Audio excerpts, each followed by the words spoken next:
This video is sponsored by Ram Ram Group of Companies, co-sponsored by Nature House and भैया G silver coated इलायची। अगर जंग होती है तो पाकिस्तान को ये खुद आकलन कर लेना चाहिए कि उनकी स्थिति क्या है। तुम अगर छेड़ रहे हो तो फिर अब तुम अपना वो स्थान भी भूल जाओ जिस पर तुम आ करके हमको छेड़ रहे हो।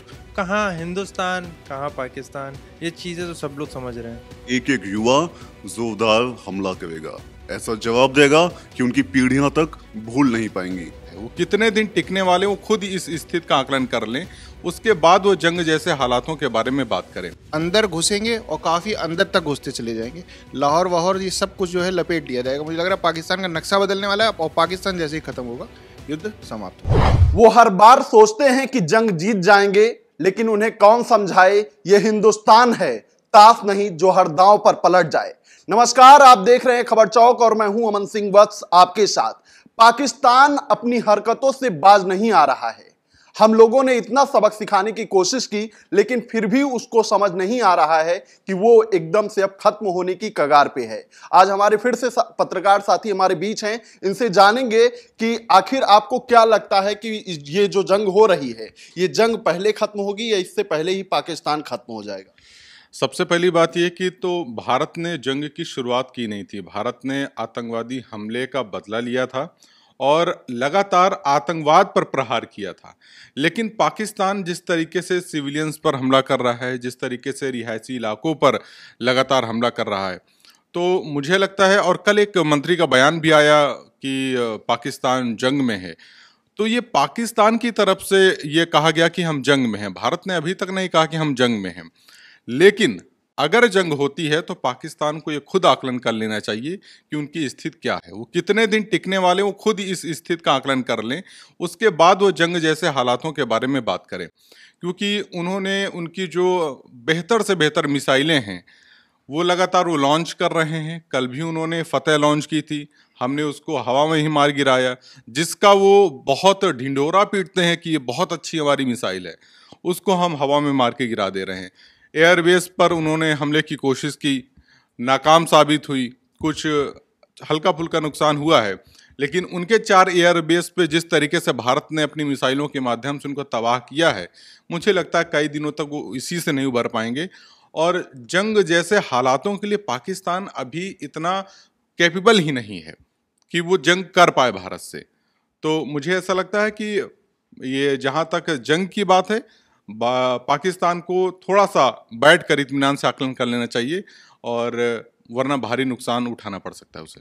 बिल्कुल उठाना पड़ेगा। और जिस तरीके से वो हमारे सिविलियंस पे, स्कूल हो या फिर हॉस्पिटल हो, उसको निशाना बनाने की कोशिश कर रहे हैं, अगर हम उनकी तरह उतर जाएंगे तो हालात क्या होंगे। देखिए, स्कूल कॉलेज ठीक है, और या फिर जो भी सिविलियन वाली जगह है, मार्केट है, पब्लिक प्लेसेस जितनी भी हैं, उनको टारगेट करके वो ये दिखाना चाह रहा है कि पाकिस्तान कितना डरा हुआ है। जब वो सीधे सीधे आर्मी से नहीं लड़ सकता तो वो सिविलियंस को टारगेट करता है। सिविलियंस को टारगेट करने से वो ये सोचता है कि इनको अगर हम लोग दबा सकते हैं तो वो इस तरह से दबा सकते हैं। लेकिन भारत दबने वालों में से थोड़ी ना है, और ना भारत ने शुरुआत करी। लेकिन वही वाली चीज़ है कि तुम अगर छेड़ रहे हो तो फिर अब तुम अपना वो स्थान भी भूल जाओ जिस पर तुम आ करके हमको छेड़ रहे हो। अंदर घुसेंगे और काफ़ी अंदर तक घुसते चले जाएंगे। लाहौर वाहौर ये सब कुछ जो है लपेट लिया जाएगा। मुझे लग रहा है पाकिस्तान का नक्शा बदलने वाला है और पाकिस्तान जैसे ही खत्म होगा युद्ध समाप्त हो जाएगा। बिल्कुल पाकिस्तान खत्म होने की कगार पे है, और जो वो आक्रमण कर रहा है, भारत के ऊपर हमले करने की कोशिश कर रहा है, उसको लेकर हर युवा जो है उनके अंदर गुस्सा है। हर युवा युद्ध के मैदान में जाना चाहता है और पाकिस्तान को मुंह तोड़ जवाब देना चाहता है। आपको क्या लगता है कि भारत का हर युवा अगर पाकिस्तान से भिड़ने पे उतर आया तो पाकिस्तान का हाल क्या होगा। देखिए, जो भारत देश है वो विविधताओं से भरा हुआ है, और जो हिंदी की विशेषता है, अनेकता में एकता हिंदी की विशेषता। तो जब भी कोई आतताई, कोई भी आक्रमणकारी, कोई भी दुराचारी, कोई भी अत्याचारी, कोई भी दुष्ट प्रवृत्ति का व्यक्ति भारत की तरफ आंख उठा के देखेगा, तो इसका एक एक युवा जोरदार हमला करेगा, ऐसा जवाब देगा कि उनकी पीढ़ियां तक भूल नहीं पाएंगी।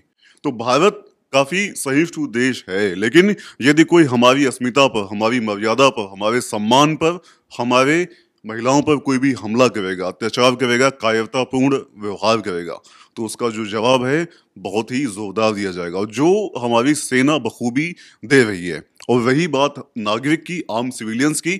यदि देश आह्वान करता है, यदि प्रधानमंत्री हमारी सेना आह्वान करते हैं, तो देश का एक एक युवा जो भी 18 साल के ऊपर का है वो अपनी सेवा देश के लिए देने के लिए हमेशा तत्पर है। बिल्कुल तत्पर है और देना भी चाहिए, अपने देश के लिए बाजी लगा देनी चाहिए अपने जान की। क्या लगता है अगर जरूरत पड़ी तो हिंदुस्तान की तरफ से आप पाकिस्तान से लड़ेंगे आशुतोष? बिल्कुल लड़ेंगे, एक बार मौका मिलेगा तो लड़ा जाएगा। बिल्कुल, यहाँ ये मुद्दा नहीं है कि हमें लड़ने का मौका वाली बात ही नहीं आएगी। पहले पाकिस्तान अपने युद्ध को ख़त्म करे। पाकिस्तान में एक जगह है बलूचिस्तान, अभी वहाँ के लोग रोज़ पाकिस्तान पे हमला कर रहे हैं। तो पहले ये अपने आपस की लड़ाई को समझाएं, आपस की लड़ाई को सुलझाएं, फिर हम लोगों से लड़ें आके। कहाँ हिंदुस्तान, कहाँ पाकिस्तान, ये चीज़ें तो सब लोग समझ रहे हैं। बिल्कुल सब लोग समझ रहे हैं, लेकिन मुझे लगता है कि पाकिस्तान को अभी ये चीजें समझ में नहीं आई हैं और जब तक समझेगा नहीं तब तक हम समझाते रहेंगे। इस बातचीत में इतना ही। देखते रहिए खबर चौक। शुक्रिया। New Public Inter College Lucknow. Admission open. For more information, call 0522 282232 or 7755 089585.